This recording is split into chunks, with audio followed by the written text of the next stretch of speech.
నేను doctor Anand Kumar Vaggu, consultant dermatologist, aesthetic physician, American board certified hair transplantation surgeon, KIMS hospital, minister road, Secunderabad. నా clinic వచ్చేసి Kachiguda railway స్టేషన్కి దగ్గరలో ఉన్నటువంటి బర్కత్పురాలో కింది అడ్రస్లో కలదు. చాలామందికి చెస్ట్ పైన కావచ్చు, షోల్డర్స్ పైన కావచ్చు చాలా స్కార్స్ ఉంటాయి. ఆ స్కార్స్ ఎందుకు ఫామ్ అవుతాయి, అసలు వాటిని ఏమంటారు, వాటికి తీసుకోవాల్సినటువంటి ట్రీట్మెంట్ ఏంటి, వాటిని కీలాయిడ్స్ అని చెప్పేసి అంటూ ఉంటాం. కీలాయిడ్ అంటే దీన్ని క్రాక్, క్లా అని చెప్పేసి అంటూ ఉంటాం అనమాట. ఇలాంటి కారణాలు లేకుండానే కొందరు లోపల ఎస్పెషల్లీ ఈ యొక్క చెస్ట్ పైన కావచ్చు, ఈ యొక్క షోల్డర్స్ పైన కావచ్చు ఒక రకమైనటువంటి ఒక స్కార్ టిష్యూ గ్రోత్ వస్తూ ఉంటుంది. చాలామంది పెళ్లి కాని అబ్బాయిలు కావచ్చు, అమ్మాయిలు కావచ్చు, ఇలాంటి సమస్యతో ఉన్నప్పుడు చాలామంది మన దగ్గరికి వస్తూ ఉంటారు అనమాట. దానికి పర్మనెంట్ ట్రీట్మెంట్ ఏమైనా ఉందా అని చెప్పేసి. అసలు ఈ స్కార్ టిష్యూ ఎందుకు ఇలా ఫామ్ అవుతూ ఉంటుంది? స్కార్ టిష్యూ కీలాయిడ్కి ఇంకొక స్కార్ టిష్యూ ఉంటుంది, దాన్ని హైపర్ట్రోఫిక్ స్కార్ అంటాం. ఆ రెండింటికి కలిగినటువంటి వ్యత్యాసాలు ఏమిటి అంటే, అసలు ఈ ఫస్ట్ కీలాయిడ్ అంటే ఏంటంటే, జనరల్గా మనకు దెబ్బలు తగిలినప్పుడు ఏమవుతుందంటే స్కిన్ ఇంజరీ అవుతుంది. స్కిన్ ఇంజరీ అయినప్పుడు ఏమవుతుందంటే, ఇది స్కిన్ అనుకుందాం. ఈ యొక్క స్కిన్లో చాలాసార్లు చెప్పుంటాను, స్కిన్లో 2 లేయర్స్ ఉంటాయని చెప్పేసి. ఒకటి అప్పర్ లేయర్, రెండోది మిడిల్ లేయర్ అని చెప్పేసి అంటూ ఉంటాం. ఈ యొక్క అప్పర్ లేయర్ని ఎపిడెర్మిస్ అని చెప్పేసి, మిడిల్ లేయర్ను డెర్మిస్ అని చెప్పేసి, దాని లోవర్ లేయర్ వచ్చేసి ఏంటంటే ఫ్యాట్ అంట, సబ్క్యూటేనియస్ ఫ్యాట్ అని చెప్పేసి అంటూ ఉంటాం.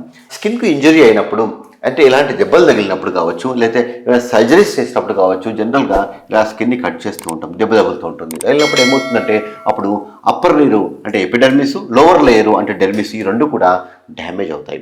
అప్పుడు డ్యామేజ్ అయినప్పుడు ఏమవుతుందంటే డెర్మల్లో ఉన్నటువంటి కొన్ని ఫైబ్రోబ్లాస్ట్ కొన్ని సెల్స్ ఉంటాయి. ఫైబ్రోబ్లాస్ట్ ఉన్నటువంటి సెల్స్ నుంచి ఏమవుతుందంటే మళ్ళీ కొత్తగా కొల్లాజన్, ఇలాస్టిన్ అనేటువంటి ఒక టిష్యూ ఫామ్ అవుతుంటుంది.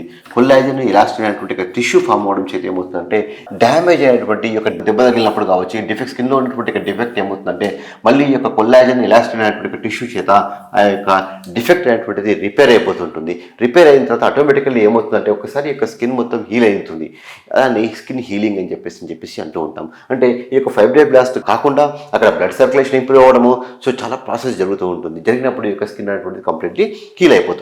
హీల్ అయిపోయిన తర్వాత న్యూ టిష్యూ అంటే న్యూ కొల్లాజన్, ఎలాస్టిన్ ఫామ్ అయ్యేటువంటి యొక్క టిష్యూ అనేటువంటిది జనరల్గా చాలా మందిలో అంతటితోనే ఒకసారి స్కిన్ హీల్ అయిపోతే అంతటితో ఆగిపోతుంది. కానీ కొందరికి జెనెటికల్ టెండెన్సీ వలన కీలాయిడ్ యొక్క జీన్స్ వచ్చినప్పుడు ఏమవుతుందంటే కొత్త టిష్యూ ఫామ్ అయ్యేటువంటి యొక్క విధానము అక్కడితో ఆగిపోకుండా అది స్కిన్ హీల్ అయినప్పటికీ కూడా ఇంకా టిష్యూ ఫామ్ అవుతూనే ఉంటుందన్నమాట.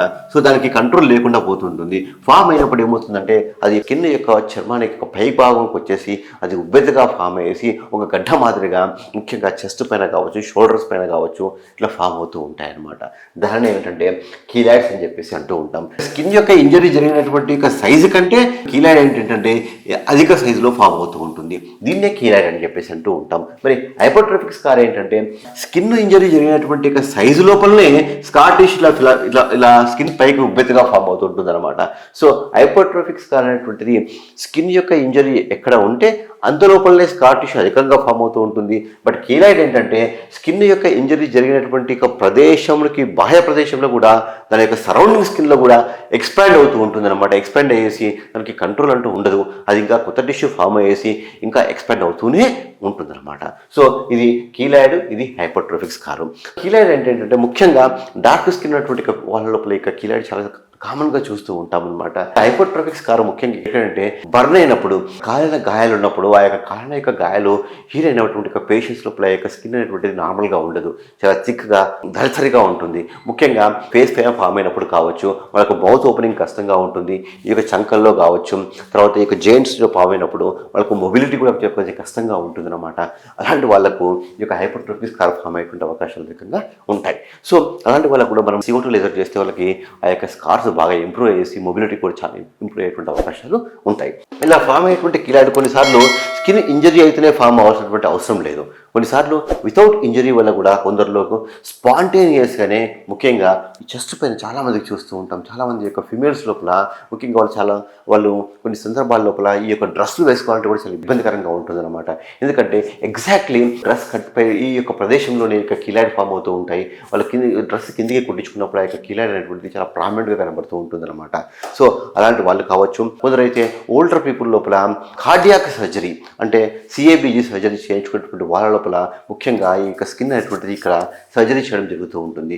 ఆ స్కిన్ హీల్ అయినప్పుడు ఆ హీల్ అయినటువంటి యొక్క స్కిన్ అనేటువంటిది చాలా దళసరిగా ఫామ్ అయ్యేసి అక్కడ హైపర్ట్రోఫిక్ స్కార్ కావచ్చు, లేకపోతే థిక్గా ఫామ్ అయ్యేసి కీలాయిడ్ కూడా ఫామ్ అవుతూ ఉంటుంది. అలాంటి వాళ్ళకి అక్కడ దురద పెట్టడం కావచ్చు, తర్వాత ఆ వెంట్రుకలు ఆ కీలాయిడ్లోకి వెళ్ళిపోయేసి అక్కడ ఇన్ఫెక్షన్ ఫామ్ అయ్యేసి చీము రావడము, తర్వాత నొప్పి పెట్టడము, దురద పెట్టడము, కొన్నిసార్లు ఒక రకమైనటువంటి అబ్నార్మల్ సెన్సేషన్ ఈ యొక్క చెస్ట్ మీద ఉండడము, ఒక రకమైన ఒక బరువు ఉన్నట్లు ఫీల్ అవ్వడము ఇవన్నీ జరుగుతూ ఉంటాయి అన్నమాట. సో ఇవన్నీ కొందరిలో ఈ యొక్క టెండెన్సీ ఉండేటువంటి అవకాశాలు ఉంటాయి. ఇలాంటి ఉన్నటువంటి వాళ్ళకి ఎలాంటి ట్రీట్మెంట్ ఇస్తాము అంటే క్రీమ్ సిలికాన్ షీట్స్ అప్లై చేస్తూ ఉంటాం, ప్రెషర్ గార్మెంట్స్ ఇస్తూ ఉంటాం. ముఖ్యంగా బన్స్ అయినటువంటి పేషెంట్స్ లోపల కీలా టెండెన్సీ ఉన్నటువంటి వాళ్ళకి సిలికాన్ షీట్స్, ప్రెషర్ గార్మెంట్స్, వీటితో పాటు కొన్ని రకమైన క్రీమ్స్ కూడా ఉంటాయి. ఈ క్రీమ్స్ కూడా కొన్ని యూస్ఫుల్ అవుతూ ఉంటాయి అన్నమాట ఈ యొక్క కీలాయిడ్ యొక్క స్కార్ టిష్యూని తగ్గించడం కోసం. అంతేకాకుండా వాటికి ఒకవేళ అడిక్వేట్ రెస్పాన్స్ లేనప్పుడు స్కార్ టిష్యూ లోపలికి ఏం చేస్తామంటే స్టెరాయిడ్ ఇంజెక్షన్స్ ఇస్తూ ఉంటాం.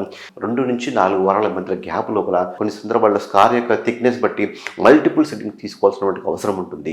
అంతేకాకుండా ట్రిపుల్ కాంబినేషన్ అంటే ఏంటంటే స్టెరాయిడ్ ప్లస్ హెలురానిడేజ్ ప్లస్ 5-ఫ్లోరోయురాసిల్ అనేటువంటి కాంబినేషన్ మిక్చర్ని కూడా స్కార్ టిష్యూలోకి ఇంజెక్ట్ చేసినప్పుడు ఇంకా చాలా బాగా రెస్పాన్స్ ఉంటుంది అన్నమాట స్టెరాయిడ్తో ఒకటి కంపేర్ చేసినప్పుడు. అంతేకాకుండా కొందరిలో ఏంటంటే క్రయోథెరపీ కూడా చేస్తూ ఉంటాం. క్రయోథెరపీ కాకుండా కొందరు లోపల రేడియోథెరపీ అనేటువంటిది చేస్తూ ఉంటాం. రేడియో ఫ్రీక్వెన్సీ కార్ట్ కూడా చేసేసి స్కార్ టిష్యూని చేస్తూ ఉంటాం. సపోజ్ కీలాయిడ్ అనేటువంటి చాలా పెద్దగా ఉన్నప్పుడు ఏంటంటే కోర్ టిష్యూని సర్జరికల్ టెక్నిక్లో తీసుకోవడం జరుగుతూ ఉంటుంది. కానీ కీలాయిడ్ ఉన్నటువంటి పేషెంట్స్ లోపల సర్జరీ అనేటువంటిది మ్యాక్సిమం అవాయిడ్ చేయాలి. ఇబ్బందికరంగా ఉంది, పెయిన్ అధికంగా ఉన్నప్పుడు అలాంటివి చేస్తూ ఉంటాం.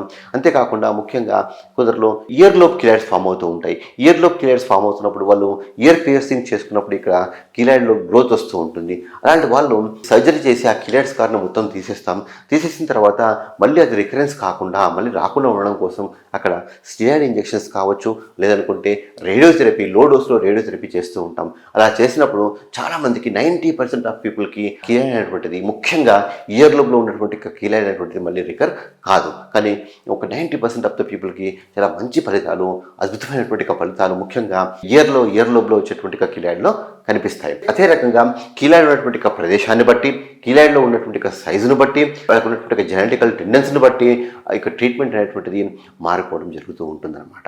ఈ యొక్క ట్రీట్మెంట్ని కొన్ని సందర్భాల్లో డెర్మటాలజిస్ట్ ఇస్తూ ఉంటాము. కొన్ని సందర్భాల్లో ఈ యొక్క ఎర్లీగా కీలాయిడ్స్ ఉన్నప్పుడు మనకు లేజర్స్ కూడా ఈ యొక్క కీలాయిడ్లో ఉపయోగకరంగా ఉంటాయి. ముఖ్యంగా pulsed dye laser, PDL laser అని చెప్పి అంటూ ఉంటాము. కొన్ని సందర్భాల్లో ముఖ్యంగా ఈ యొక్క హైపర్ట్రోఫిక్ స్కార్ అధికంగా ఉన్నటువంటి పేషెంట్స్ లోపల, ఫంక్షనల్ డెఫిషియన్సీ ఉన్నటువంటి పేషెంట్స్ లోపల ఫ్రాక్షనల్ CO2 లేజర్ కూడా యూస్ చేసినప్పుడు ఏమవుతుందంటే ఇక స్కార్ మాడ్యులేషన్ జరిగేసి మంచి ఇంప్రూవ్మెంట్ కూడా వచ్చేటువంటి అవకాశాలు అధికంగా ఉంటాయన్నమాట.